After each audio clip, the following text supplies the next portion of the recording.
आकाशवाणी मध्य प्रदेश से प्रस्तुत हैं प्रादेशिक समाचार।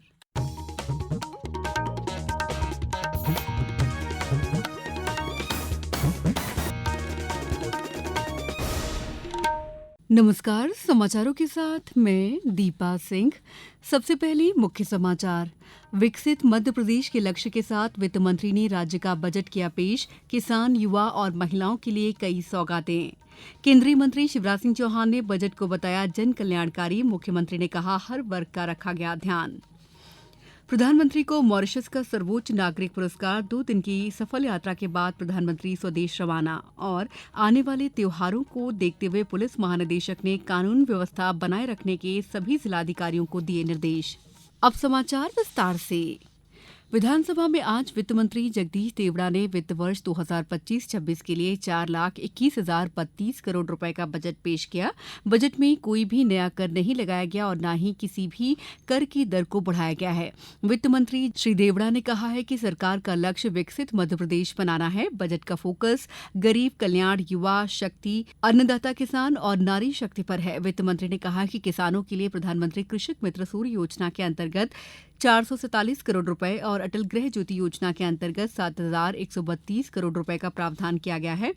5 HP के कृषि पंपों, थ्रेशरों और एक बत्ती कनेक्शन को निःशुल्क विद्युत प्रदाय के लिए 5,299 करोड़ रुपए के साथ प्रधानमंत्री फसल बीमा योजना के अंतर्गत 2,001 करोड़ रुपए का प्रावधान किया गया है। बजट में सिंचाई सुविधा के विस्तार हेतु सिंचाई परियोजनाओं के निर्माण और संधारण के लिए 17,863 करोड़ रुपए बजट में रखे गए हैं। वित्त मंत्री ने कहा कि सरकारी कर्मचारियों के लिए यूनिफाइड पेंशन योजना लागू किए जाने की प्रक्रिया पर विचार करने उच्च स्तरीय समिति गठित होगी। 1 अप्रैल 2025 से 7वें वेतनमान के महंगाई भत्ते का पुनरीक्षण किया जाएगा। वाहन स्क्रैप योजना को प्रोत्साहित करने के लिए नई गाड़ी खरीदने पर परिवहन वाहन के लिए मोटर व्हीकल टैक्स में 15 और गैर परिवहन वाहन के लिए 25% की छूट दी जाएगी। प्रदेश के 39 नए औद्योगिक क्षेत्रों में 3 लाख नौकरियां मिलेंगी। प्रदेश में 22 नए ITI खोले जाएंगे। सीएम युवा शक्ति योजना के तहत हर विधानसभा क्षेत्र में स्टेडियम बनाया जाएगा। डिजिटल यूनिवर्सिटी और राष्ट्रीय रक्षा विश्वविद्यालय खोले जाएंगे। धार में डायनासोर जीवाश्म राष्ट्रीय उद्यान और डिंडौरी में जीवाश्म राष्ट्रीय उद्यान शुरू होंगे। वित्त मंत्री ने कहा कि लाडली बहना योजना के हितग्राहियों को अटल पेंशन योजना से जोड़ेंगे। हितग्राहियों को केंद्र सरकार की प्रधानमंत्री जीवन ज्योति बीमा योजना, प्रधानमंत्री जीवन सुरक्षा योजना से भी जोड़ा जाएगा। गौशालाओं में गायों के आहार के लिए रोज प्रति गाय 20 रुपए से बढ़ाकर 40 रुपए किए गए। राष्ट्रीय उद्यान और बफर क्षेत्र में वन्य जीव प्राणी मानव संघर्ष को रोकने के लिए 3,000 किलोमीटर फेंसिंग की जाएगी। स्वास्थ्य क्षेत्र के लिए सीएम केयर योजना और परिवहन के लिए मुख्यमंत्री सुगम परिवहन सेवा शुरू होगी। मुख्यमंत्री कृषक उन्नति योजना शुरू होगी।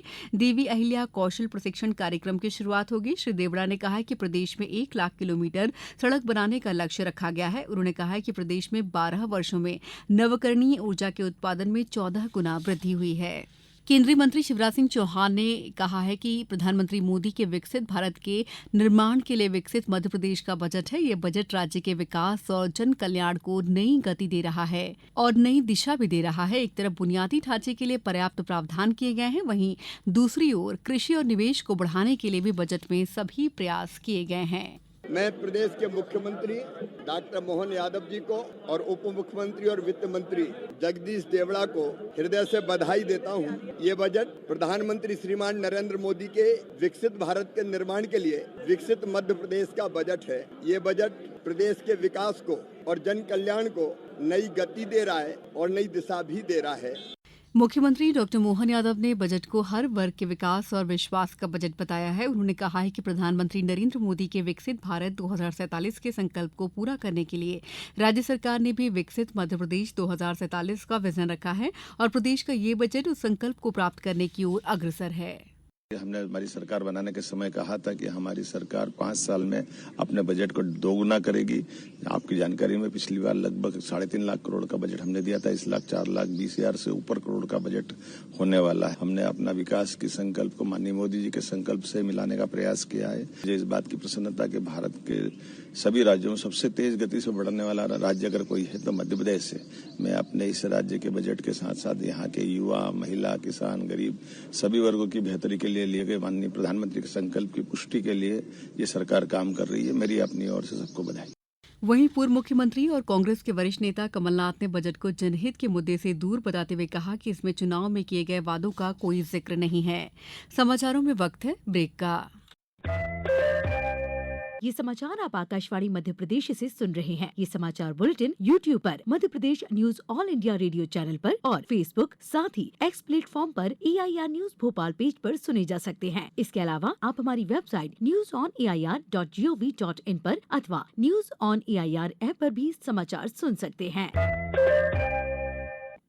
ब्रेक के बाद समाचारों में आपका एक बार फिर स्वागत है। प्रधानमंत्री नरेंद्र मोदी ने आज चैम्पटी मार्स में मॉरिशस के राष्ट्रीय दिवस समारोह में मुख्य अतिथि के रूप में भाग लिया। इस अवसर पर मॉरिशस के राष्ट्रपति धर्मबीर गोखूल ने प्रधानमंत्री नरेंद्र मोदी को grand commander of the order of the star and की ऑफ द इंडियन ओशन पुरस्कार से सम्मानित किया। प्रधानमंत्री मोदी मॉरिशस का सर्वोच्च नागरिक पुरस्कार प्राप्त करने वाले पहले भारतीय हैं।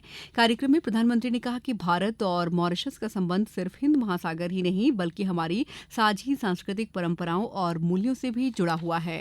भारत और मॉरिशस का संबंध केवल हिंद महासागर से ही नहीं बल्कि हमारी साझी सांस्कृतिक परंपराओं और मूल्यों से भी जुड़ा है। हम आर्थिक और सामाजिक प्रगति की राह पर एक दूसरे के साथी हैं। प्राकृतिक आपदा हो या कोविड विपदा, हमने हमेशा एक दूसरे का साथ दिया है। रक्षा हो या शिक्षा, स्वास्थ्य हो या स्पेस, हम हर क्षेत्र में कंधे से कंधा मिलाकर चल रहे हैं। मॉरिशस यात्रा के दौरान प्रधानमंत्री नरेंद्र मोदी ने आज मॉरिशस में गंगा तालाब में पूजा अर्चना की और प्रयागराज के त्रिवेणी संगम से लाए गए पवित्र जल का उसमें विसर्जन किया। अपनी 2 दिवसीय सफल यात्रा के बाद प्रधानमंत्री स्वदेश के लिए रवाना हो चुके हैं। आगामी त्योहारों होली, रंगपंचमी, ईद के मद्देनजर प्रदेश में सुरक्षा व्यवस्था कड़ी कर दी गई है। पुलिस महानिदेशक कैलाश मकवाना ने सभी जिला पुलिस अधिकारियों को कानून व्यवस्था बनाए रखने के निर्देश दिए हैं। धार कलेक्टर और जिला दंडाधिकारी प्रियंक मिश्रा ने संपूर्ण जिले में मदिरा का क्रय विक्रय पूर्णतः प्रतिबंधित किए जाने का आदेश जारी किया है। अन्य जिलों में भी त्योहारों को शांतिपूर्ण मनाए जाने के लिए पुलिस विभाग बैठक कर आवश्यक प्रबंध कर रही है। सरकार ने कहा है कि देश के 776 जिलों में से 773 में 5G सेवाएं उपलब्ध हैं। लोकसभा में ये जानकारी देते हुए संचार राज्य मंत्री पेम्मा सनी चंद्रशेखर ने कहा है कि सरकार ने देश में 5G सेवाओं को लेकर कई नई पहल की हैं। उन्होंने कहा है कि दूरसंचार सेवा प्रदाताओं ने अब तक 4,69,000 5G बेस ट्रांसीवर स्टेशन स्थापित किए हैं। अब कुछ समाचार संक्षेप में।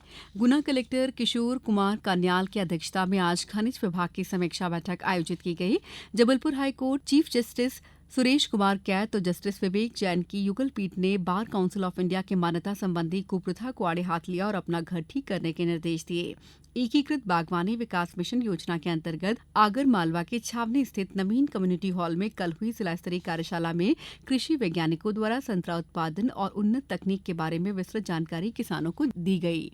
शिवपुरी जिले में होली के त्योहार को देखते हुए मिलावट की रोकथाम को लेकर कल खाद्य सुरक्षा विभाग की टीम और जिला प्रशासन के संयुक्त दल के साथ 4 खाद्य प्रतिष्ठानों पर कार्रवाई की गई।